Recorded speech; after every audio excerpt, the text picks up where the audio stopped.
Un cri terrible. Il était féminin, c'était un cri féminin. Je saurais pas dire si c'était un enfant ou une femme. Ce cri, c'était un cri de douleur et ça nous a tétanisés.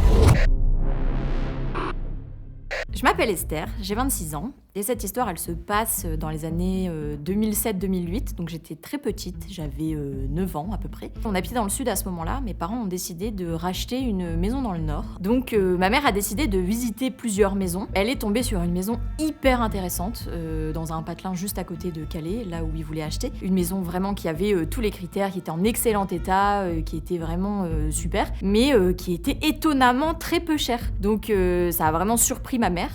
Qui s'est dit oula, il y a peut-être des choses que je ne sais pas voir.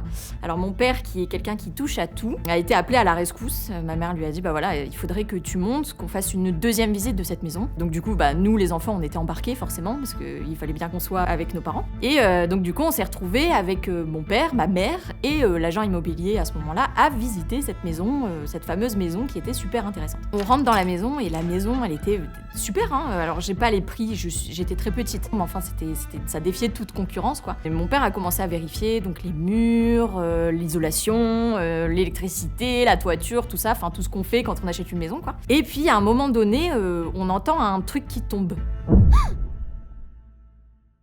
Donc on se regarde tous entre nous, parce que forcément il n'y avait que nous et l'agent immobilier, donc on relève pas plus que ça. On trouve ça bizarre mais sans plus. Après la maison elle avait tellement une atmosphère étrange que ça nous a quand même, je pense que ça nous a quand même un petit peu refroidi et on était un peu plus attentifs quoi. Mon père continue de visiter cette maison.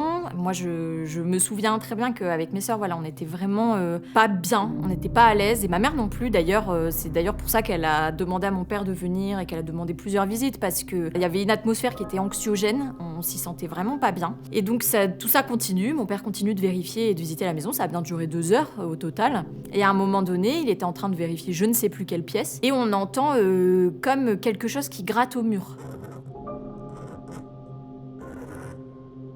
On trouve ça bizarre, et on entend que ça vient de la cave. Donc mon père agacé, il dit voilà c'est bon, il y a des rats, c'est sûr, c'est mort, comment on va faire, va falloir dératiser, tout ça, il se voyait déjà, il se projetait déjà là-dedans, donc il dit bon je vais aller vérifier la cave. Donc il descend à la cave, on descend tous à la cave finalement.